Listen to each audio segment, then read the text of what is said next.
Hey everyone, welcome into another Sports in the Mitten podcast. My name is Thomas Beindit, and I am with Adam Biggers it is Friday, April 14th now.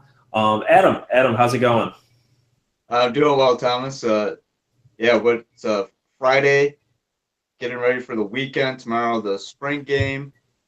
Last night, the ceremony for Miles Bridges out at the Sparty statue in East Lansing. It's there is a lot to talk about, and of course, the weather, man. Like I said, you're gonna hear me talk about the weather all the time. This is beautiful weather. I'm getting ready. We're gonna meet up with some friends. Probably right after the podcast and go throw and get our old butts in shape for the spring and the summer. So, but yeah, a lot to talk about. I think probably what's on everybody's mind, at least my mind, fresh on my mind, is Miles Bridges' decision to return. What do you make? That's it. That's huge for Michigan State. Yeah, I think you could say that. Slightly, just a little bit. We've talked on this podcast a couple of times about Bridges and his NBA decision. I know I've talked about it numerous times on my on BT Powerhouse, my Big Ten hoops site, but I did not see this coming. I know I said numerous times I don't see what he would have to gain in coming back to school. And frankly, I still think that. I know that may upset people or, kind of annoy them and, whatever. But to me, I'm not going to go through the whole concept of why a guy should or shouldn't go. But to me, I've always had the rule where if you are a lottery pick or anywhere close, you just go. Don't risk it because you stand to lose more than gain. And, certainly for Bridges and, being a local kid, obviously everyone's going to root for the best and hope that nothing bad happens over the next year. But I did not see it coming. So I'll start with that surprise decision. But having said that, I wrote an article, you can, for our listeners who want to check it out on BT Powerhouse, and it was basically like, why is this a big deal? Miles Bridges coming back. Why is it such a big deal? And the thing is with Bridges back, Michigan State is easily the Big Ten preseason favorite, easily a top 10 team, probably a pretty safe top 5 team in the preseason rankings, and a legitimate national championship contender because the thing is, we talked about this when we were kind of taking our, are you going to take Michigan or Michigan State to get back to the Final Four first? And yeah. Obviously, neither of us to return. I hope I premised it with that. At that point, did not expect Miles Bridges to return. It was more of a fluffy dream scenario for Michigan State basketball at that time than anything. I don't think either of us predicted him to come back. But I would say, Michigan State was going to be a talented team coming into next season, referring to 2017-18, regardless of whether Bridges came back or not. You're going to have Winston back. You're going to have Ward back. You're going to have Langford back. That's 3 top 100 recruits who are going to go into their sophomore seasons. You're going to have McQuaid back, who was a top 100 recruit the year prior.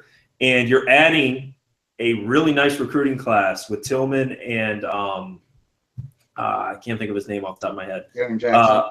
Yeah, with Jackson. So, that's a lot of talent. That's a lot of depth. And that's not even adding in, the rotational guys like Tum, Schilling, who has, I saw earlier today, had said that he's planning on returning for his 5th year to East Lansing. So you're going to have a deep team. You were going to have a lot of guys, and particularly with guys like Winston and Ward, guys who project to be star players next season.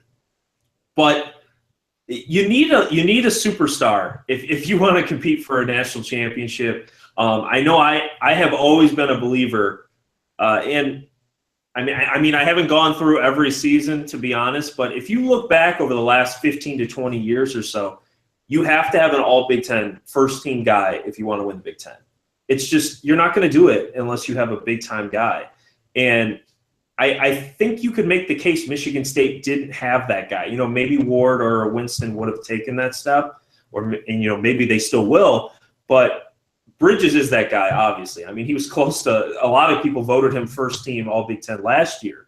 And certainly you would expect him to have a stronger case next season, especially if he doesn't miss any games due to injury. So I think he's that magical piece that turns them into that next level caliber team. And, you know, if I'm a Spartan fan, I'm thinking about some banners next year and some big time trophies. Well, I jokingly sent my one of my superiors an email. I said, "Hey, Miles Bridges," and this was earlier in the week. There were some rumblings about this, and and you know the Vertical broke the news kind of publicly as far as. But I mean, there had been some rumblings. I think people closely cover Michigan State, you know, that kind of stuff. But like I said, what, a week ago, 2 weeks ago, even this was at the end of the tournament. I even told you, I mean, if I'm Miles Bridges, I go if I'm a projected lottery pick. He was projected 8 to 14, and he said that he didn't really spend a lot of time on this, and he has it till May 24th, not even going to test the waters. I remember Brennan Quinn of MLive asked the question, why not even go test the waters? And another thing real quick, I mean, we all know that he had the ankle injury, right? So factoring that in, he was asked, and it wasn't a popular question for the crowd, but I thought it was a pretty good question. Tom Izzo thought it was a good question too about an insurance policy. And obviously, Michigan State, Miles, they are going, you know, fullest extent of insurance policies. And I don't know the details of it, and you know, I'll work on to see if I can get some of those. But typically, these type of insurance policies protect you know, future gains, future worth. So if the worst case scenario were to happen to Miles Bridges, but he would be, you know, somewhat protected. But at the same time, Thomas, he really is a different kind of guy. Tom Izzo said it. I talked to Tom on the stage a little bit afterward. Miles loves college. He really does. He said it. I mean, and it was a very college-y feel, right? I mean, they're all gathered at the Sparty statue. It's a bunch of fans. You know, they had chairs out for the media and stuff. They closed it down. Tom Izzo said he contacted the chief of police, you know, earlier in the day. Draymond Green actually, Tom Izzo and Draymond Green had a conversation, and that, you know, rather than doing it in a press conference setting, go do it outside. And Tom said, well, you know, what if it rains? What if it's cold? And Draymond's reply was, well, they go to football games. So, you know, it's like a real college-y pep rally kind of feel. Miles, I think, enjoys it, the whole experience. And he said he has to get better, and he wants to do it here, meaning in East Lansing. So I think Tom Izzo, of course, is the guy to do that. I think Miles enjoys being coached by Tom. And, you know, Tom said over and over again he enjoys coaching Miles. So, I mean, there are so many layers to this. And if I may, since you had a chance to plug your Miles Bridges column, I also wrote a Miles Bridges column. That's on FanRagSports.com. You can follow them on Twitter at FanRag_U. So, yes, every way we look at it, historic comeback for personal reasons, and forget just the Flint thing. I asked him, it's not just the Flint thing. It's he wants to. Okay, so that's the personal reasons there. The connection to Izzo and Michigan State is real. Connection to his teammates. I talked to Tum Tum afterward. He said that most of those guys figured he was going to be gone. You know, I mean, he's that type of talent, right? But Miles never acted like that. Never foot out the door. Never, you know, hey, I'm a one and done guy, and you guys are temporary. I think Miles feels some type of real connection, and at least real enough connection for 2 years, and that can be about as permanent, I think, as anybody can ask for out of a kid who is NBA ready right now. I mean, there's no question he can go to the NBA right now. Oh yeah, right? for sure. 8 through 14 pick, several teams. He wants to stay in college. Yeah, I mean, I think you know, there was kind of some drama, and you know, maybe it was Michigan fans who were a little bit disappointed Bridges was coming back, or you know, some other fans who were just surprised. But from everything we've heard, and I mean, you've been talking about it for weeks, how much Bridges enjoys East Lansing and enjoys college, that this was a personal decision. I don't think anyone forced him into coming back. I don't think Izzo was down on his knees, begging Miles. Well, Miles to come back. yeah, he was. He Well, was. okay. A little bit. That did happen. He said so. I don't know about to that extent, but Izzo definitely pleaded a case to get Miles to stay. I believe that. Mm-hmm.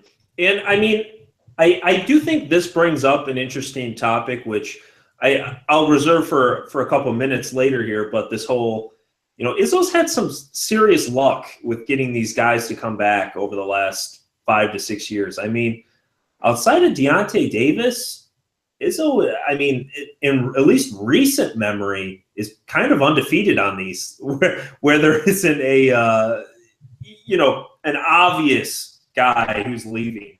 I mean, and what I mean by that is if a guy is 50-50 or maybe a little less likely to come back, Izzo has done pretty well with these guys. I mean, you think Harris after his first year, Payne as well. I mean, I think some of these other ones, but even some of the ones from the early 2010s, Well, I mean, a guy like Adrian and Brandon, Brandon Dawson, Adrian Payne, they were big time recruits, right? But I don't think they were ready. I mean, I don't think they were one and done material. Gary Harris, maybe. I think I mean, if my memory serves me correctly, I believe he was kind of on the fence for that. But yeah, I mean, overall, you're right. I mean, Izzo does get some pretty good guys, and he does get them to come back. Is that because they don't turn into stars, though? I mean, is it because they get to East Lansing and they're not the super? I mean, I remember Calvin Torbert from Flint, right? I mean, he was a Gatorade Player of the Year in high school. And well, this serves as a perfect segue into the topic that I wanted to get into next. I threw this up on, what was it, Wednesday, when the original report came out from the Vertical on Bridges coming back.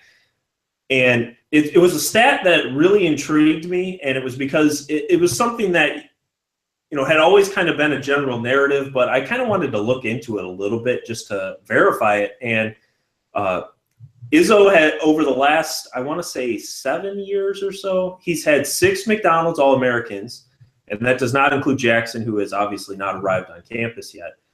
And only one of them has been a one and done, and that was Deontay Davis. The other ones, Keith Appling, Dawson, Bridges, and Harris.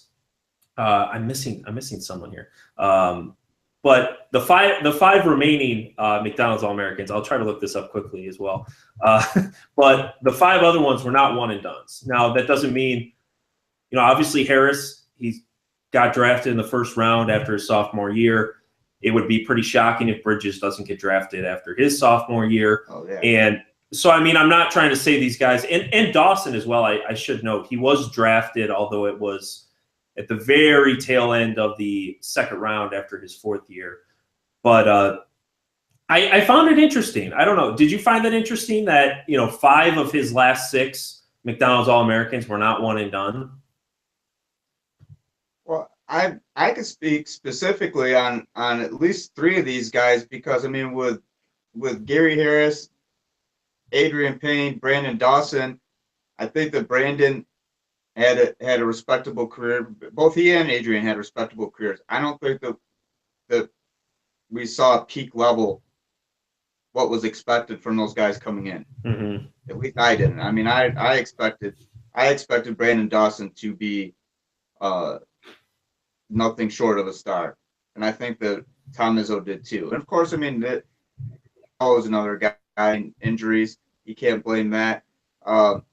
Gary Harris, good for him for returning for his sophomore year, and I think it was more so because he wasn't going to be as high of a draft pick as he probably would have liked. So he was either, likely advised, hey, you need to return to improve your draft stock. I don't think that, and of course, players bloom later in their careers, but I mean, I don't think that we've seen the best that they have to offer. In Miles Bridges' case, I think we've seen the best of Miles Bridges, and it's just he wants to get better. I think he wants Michigan State to get his absolute best, and I think that. And Tom Izzo mentioned the jump, between the freshman sophomore jump. is like the biggest in a college basketball, and then going on to be pro. That's the biggest leap right there in your career. So, I mean, I'm wondering if that factors into anything. But luck getting guys, yeah, I'll agree with that. As far as being lucky, what he gets out of all of them, I mean, maybe not. I mean, like I said, I was a little bit underwhelmed with Brandon Dawson's career. It was respectable. Maybe my expectations were too high. Adrian Payne, I think we saw, glimpses of the best of Adrian during his senior year. Keith Appling as another guy. I thought that we could. Keith had a decent career, but it's not maybe that maybe like I said, maybe my expectations are too high, or I don't really think I don't think specifically with Gary Harris, Adrian Payne, or Brandon Dawson that those guys really developed a whole hell of a lot as much as they should have in college. And is that Izzo's fault? I don't know. Is it on the players? I mean, I tend to blame, and I don't want to use the word blame, but I tend to put that more on the player. You know, I mean, it's all about work ethic. And I know Adrian worked hard. I know Brandon worked hard. But like I said, that's just how I view it. I don't think Izzo has gotten the best out of all these guys. And maybe with a guy like Miles Bridges, maybe this does make the state. Maybe this does help make a little bit of a statement. Look, I got a one and done guy. He came back, and look, now he's going to be a mega superstar. Because really, I feel like Miles Bridges is on a collision course. Let's say he has a monster year. He top 5 pick next year, top 3 pick next year. If we see the whole package, he was forced to play, at the 4. Michigan State's going to have a lineup to where he could be a more natural 3. So I think there are a lot of positives for a return for Miles Bridges. I really do. Other than the fact that he is giving up millions of dollars right now, would go 8 to 14. Just that little fact. That's the greedy side. That's the greedy side. But I'll throw it to you after this. One thing, what I think a lot of people don't understand about Miles is that is not what motivates this kid at all. The material, anything that has to do with material, wealth, that kind of. I mean, he's tweeted it. Follow him on Twitter. None of that stuff seems to motivate him. I mean, I think that he in the back of his mind, it's got to motivate him. But that's not what's driving him. He's not consumed by that. He said that it's the best decision for his mom wants him to go to the NBA. I mean, she sat right up there and said it, but she backs Miles 100%. So, I mean, again, Izzo says he's a different kind of kid. I do believe that. So I just wanted to set a little context here just because I brought it up, and I should probably have the names. I kind of went off right there. I'm sorry. Oh, no, it was good stuff. So these are MSU's highest profile recruits of the last 8 years or so. So 2008, Rowe, you mentioned him. He was a 5-star recruit. He was not a McDonald's All-American, but he was a 5-star. 2009, Adrian Payne was a 5-star recruit. Not a McDonald's All-American, oddly enough. Appling was a McDonald's All-American. 2010, Brandon Dawson, he was both a 5-star and a McDonald's All-American. 2012, Gary Harris, same status, McDonald's All-American and a 5-star. Deontay Davis in 2013 had both. And then last year's class in 2016, where Bridges and it was Langford, that was the guy I was missing, were both 5-stars. Oh, yeah, McDonald's All-Americans. And, I tend to agree. I mean, it's hard to rip on, player development and so on, because to an extent, I mean, Harris still went in the first round. Payne went in the first round. Bridges is going to go in the first round next year, barring some catastrophic injury or something along those lines. So, I mean, you're still getting 3 first-round picks. Dawson, he got drafted. Deontay Davis went close to the first round. And I mentioned Deontay. Did not see peak level Deontay until the tail end, and it was just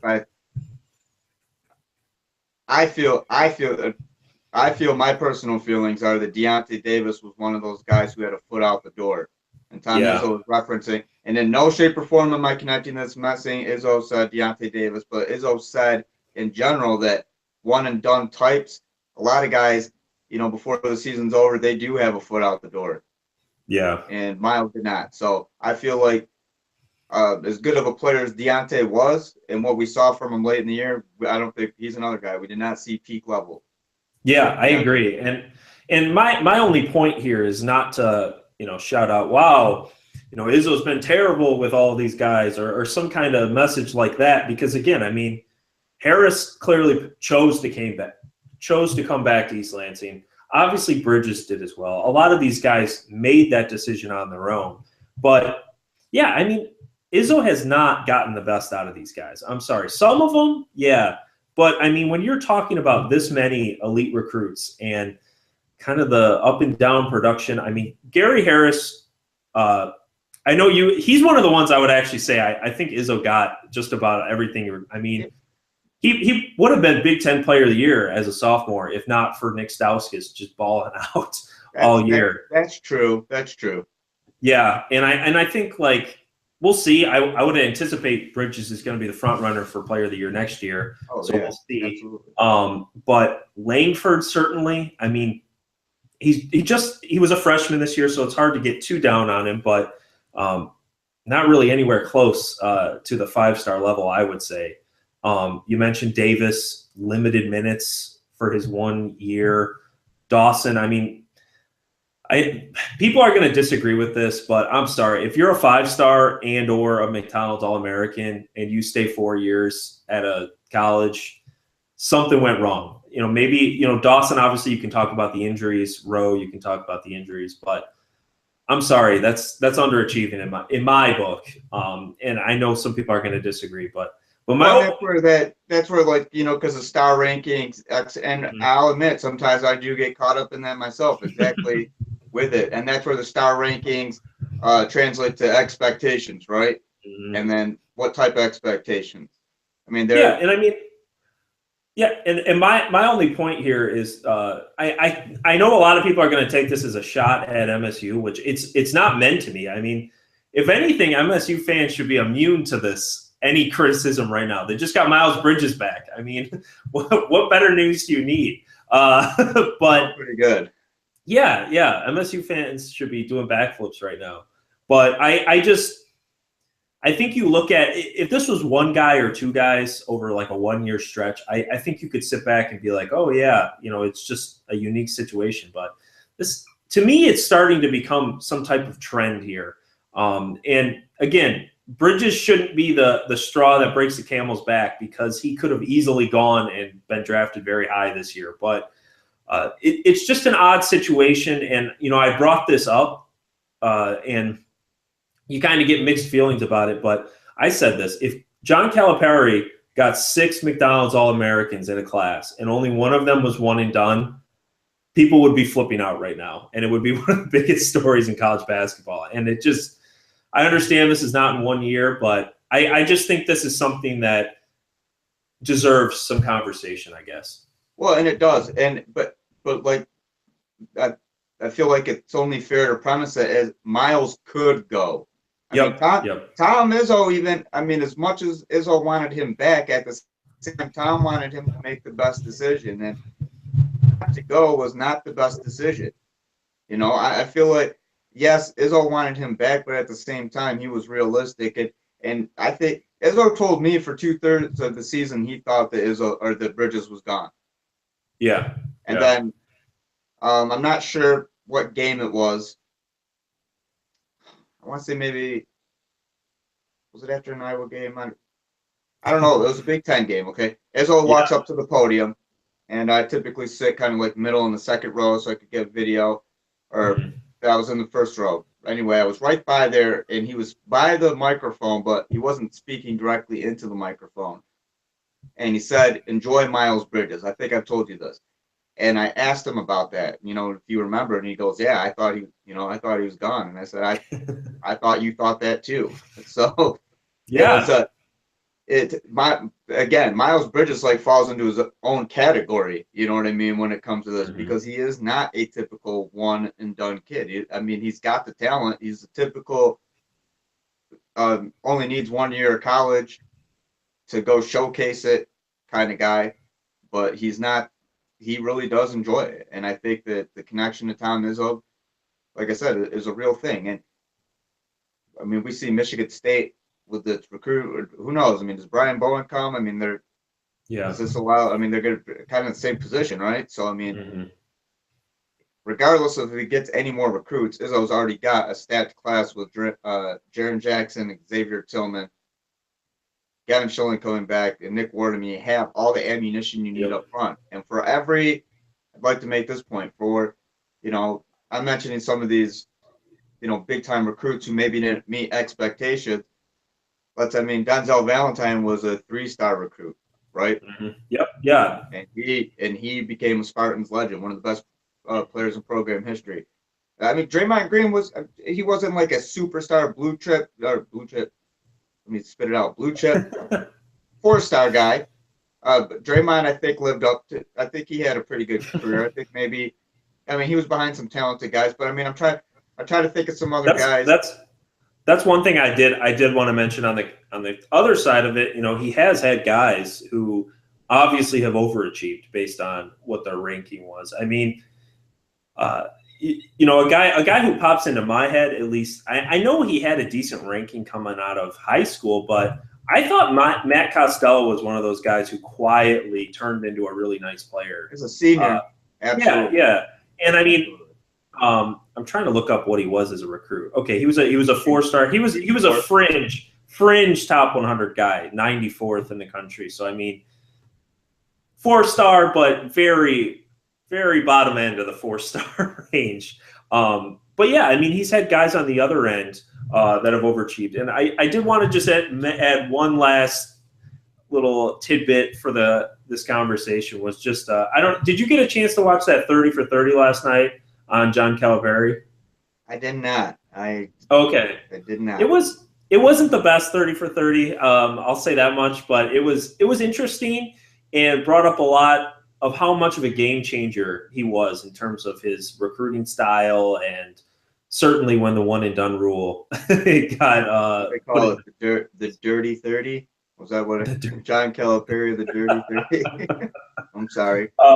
Yeah. I'm not trying to turn this into a John Calipari podcast, but I'll hold myself back. He is a fantastic recruiter, no doubt about that. I took a cheap shot at him just, I guess, for the sake of it. So I'm sorry. I thought it was interesting though. He was talking about back when he was at UMass, and he had a guy who I can't remember his name off the top of my head, but who was a projected lottery pick. Like he was for sure going to go. Yeah. You know what? Maybe I don't think it was actually on second. Regardless, the identity isn't super important to the point. But projected lottery pick, and he was like, I'm thinking about coming back to school. And Calipari told him, I will rip up your scholarship. Like, I will not allow you to come back to school because it will not serve your best interest. Like, you will not have a scholarship if you come back here next year, which I thought was obviously, like, it was obviously to be dramatic, but I was like, man, that is one way to take these kind of discussions where he literally told him to go. And he only played like 1 year in the NBA, got hurt, and his career was essentially over at 21. And I'm not, obviously, again, as we said, rooting for the best for Bridges. Hopefully he improves his stock, if anything, coming back. But I do think there's a reason why people say, if you're a lottery pick, go pro. And we'll see what happens with Bridges, but it's gonna be a challenge to live up to the hype next year. I'll just say that much. Yeah, I'll end with this, with the Bridges thing. I do think, I mean, the college, the national championship, Final Four, that kind of stuff, that does mean a lot to him. And like I said, it's not to overemphasize the Flint connection because he's doing it for personal reasons, but you have to factor in everything that goes into it, and all of that does play, into his decision. So the personal reasons, loves college, wants to win a national championship. Another team that wants to win a national championship, and they're going to show off some of these skills tomorrow, Thomas. The Michigan annual spring game, maize versus blue. I don't have a full roster. It'll be fun to see who plays where. I want to see Mason Cole, if he's going to line up as a center. There's some talk about Patrick Kugler. We're not going to be able to get great reads, obviously, right, with the 2s and 3s, but it'll be fun. And we talked a little bit about it last week, but now that we've each kind of had a little bit more time to think about it, other than the topics that we talked about in the previous episode, what else is jumping out about the spring game? Like, what is there anything on your mind right now where I can't wait to see this. I need to see how this unfolds. I will be. I'll start off with I'm going to the game tomorrow, so I'll be excited to head down there and just check out the sights in Ann Arbor again. It's I believe it's supposed to be a nice day. Knock on wood. Michigan hasn't been too lucky in terms of weather for the spring game over the last 5-6 years, so it would be nice if it was a dry day.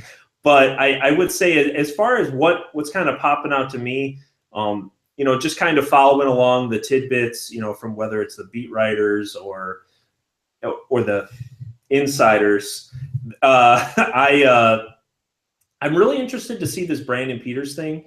Allegedly, he's starting for the Mays team, and Spate is starting on the blue team. So I'll be intrigued to see if he is legitimately the number 2 quarterback right now. I'm sure Harbaugh will not tell us who is actually in front on the depth chart, but I'm interested to see what he can do, because he showed a few flashes in the spring game last year, and obviously he's the quote unquote future for Michigan football. So I'm interested to see that, and it seems like you've been talking about him, but it seems like the Kareem Walker hype, it continues to build. So I'll be looking forward to those 2 things off the bat.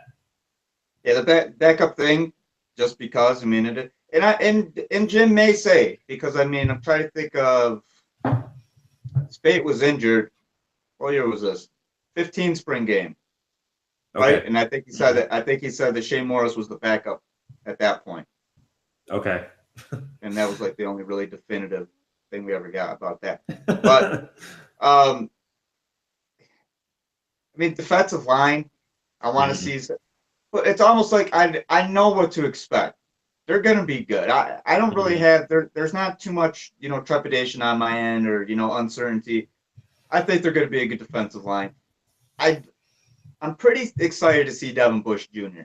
I think he hits hard. Demeric Woods too, because I think where Michigan's linebackers in the secondary might be able to make up for maybe.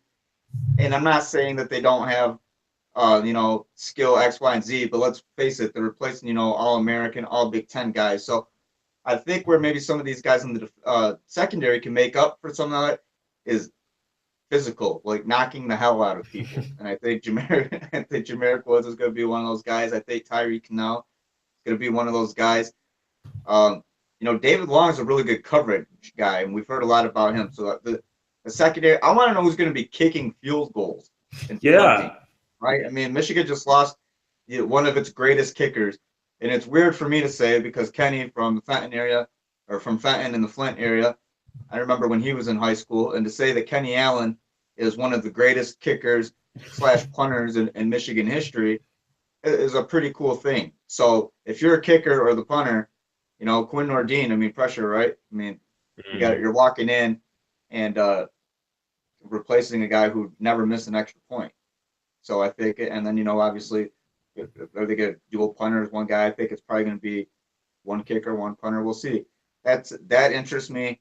Another thing that interests me, I guess, just from an overall standpoint, is I want not only Kareem Walker, I've been thinking a lot more about Karan Higdon. And I'd like to credit somebody for commenting on a video. We did you mentioned Karan Higdon. That got my wheels turning. But then that person's comment also got my wheels turning, because I was like, hey, we did. Thomas corrected me. But Karan Higdon, he's got that quick speed. I don't know if he's I feel like he's more of the straight line, quick speed. He could pinball a little bit. I like Kareem more from the strength standpoint, but it's just different style of fast, I guess. So that's what I'm really looking out for. Yeah, and we've talked about that rotation of running backs. Are they going to have a future guy? Are they going to have a couple guys? So yeah, I'm interested to see if there's a divide. I think, at least from my impressions, obviously we at least I haven't gotten to see them play at all this spring and since the Orange Bowl. But my impression has been it's Chris Evans' job to lose. He's the primary guy, and we'll see. But is it going to be that rotation again, or is there a clear divide? And from the hype that we're hearing on Higdon and Walker and such, I don't think the divide is going to be all that great. But I am intrigued. I am intrigued to see that. And Adam, I'll ask you this: do you think this is going to be another one of those, like 2015? The offense was just completely shut down. I don't even know if they scored a touchdown in that game, or they did late or something. But do you think this is going to be a game where the offense gets totally shut down? Because on paper it looks kind of like a mismatch, especially if they're splitting up that offensive line. Well, I mean, I think if you're the blue team, you're going to have a decided advantage with Wilton Spate, and I believe Tariq Black's also on the blue team, correct? So, I think so. Yeah. Do you have the rosters? I haven't seen complete rosters. I know some people have been able to get some information as far as tweeting out people from different outlets. Yeah, I don't have that list in front of me. Yeah, I know Chris Evans is on Wilton's team. Okay. So it looks like the blue team's going to have the powerful offense then. Yeah, I mean, if you have the starting quarterback who is next level, heads and shoulders, we already talked about it. I mean, he's going to make receivers look good. They have a lot of young receivers. Here's another thing though that I want to mention, because I think I like Brian Smith because he will have a discussion with you. He's not going to just give you all like coach talk, right?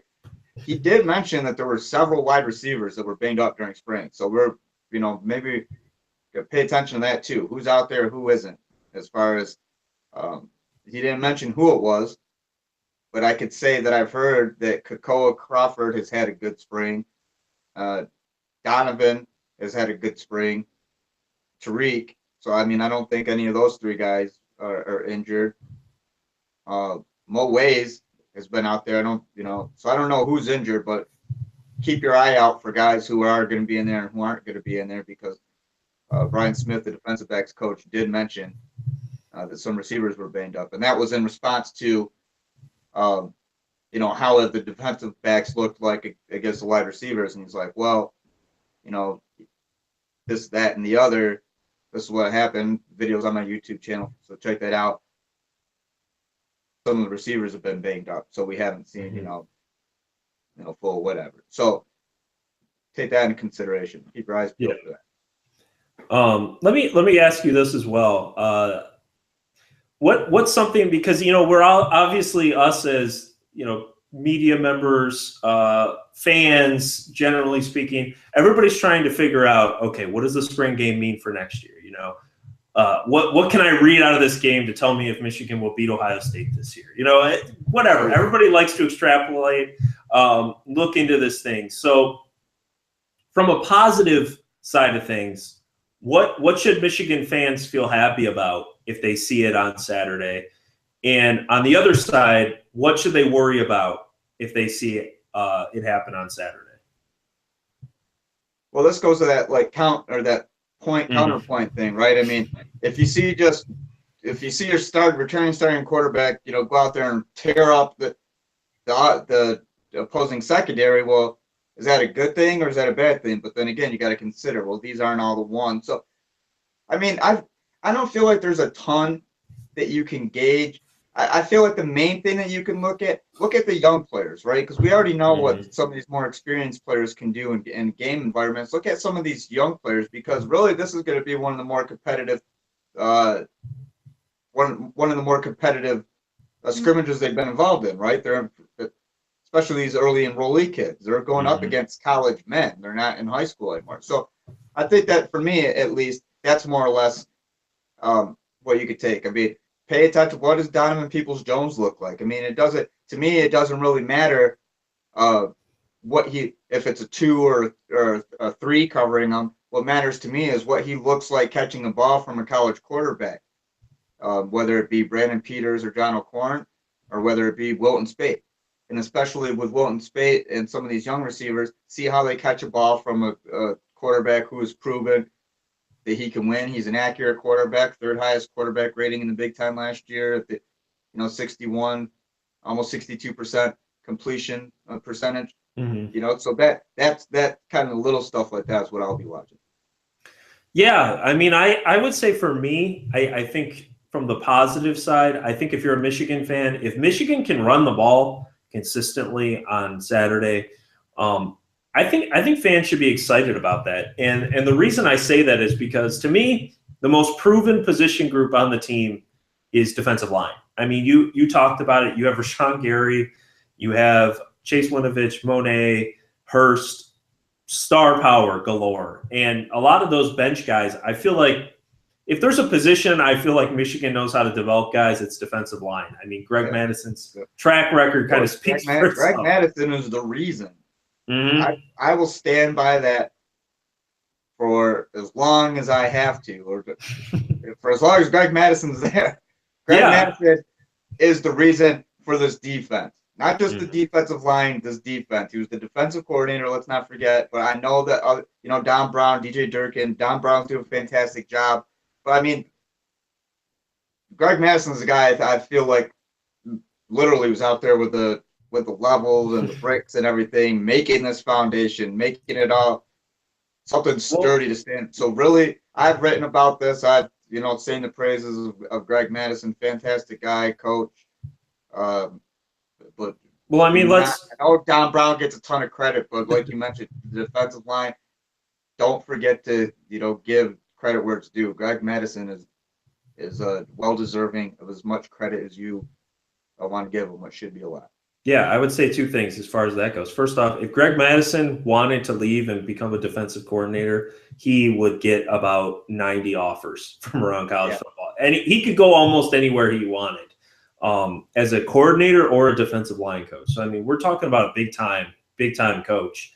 And second, I mean, since he got on the job in 2011, with Hoke, Michigan's had a good D-line every single year. And I know part of that is the recruiting. Part of that was Hoke, obviously being a D-line center coach.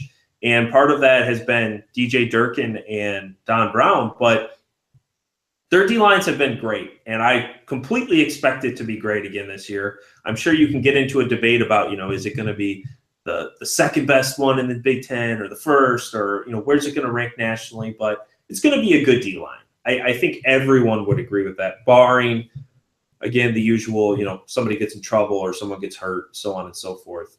But so if Michigan can run on that D-line, I feel like that's a very encouraging sign because we know what the D-line is because of what it's done against other teams. So I feel like that's one of the areas where we can actually look and say, Maurice Hurst and Rashawn Gary probably haven't gotten worse since the Orange Bowl, or at least not considerably. So if Michigan can run the ball, I think that's encouraging.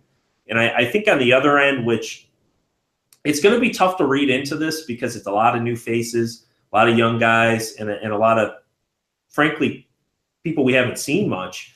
But I think if Michigan is passing consistently on that secondary, I think you have to be a little bit concerned. I know you have Wilton Spade coming back, experienced quarterback, but with such young receivers and such a thin margin for error in that secondary, I think you need those starters to be locked down quality guys. And I think if you have freshman receivers getting wide open against them consistently, and I should clarify, I'm talking more about, the missed assignments, a guy running out across the field wide open, stuff like that. I think that's the things, or those are the things, that I would be a little bit concerned about if Michigan's doing on Saturday.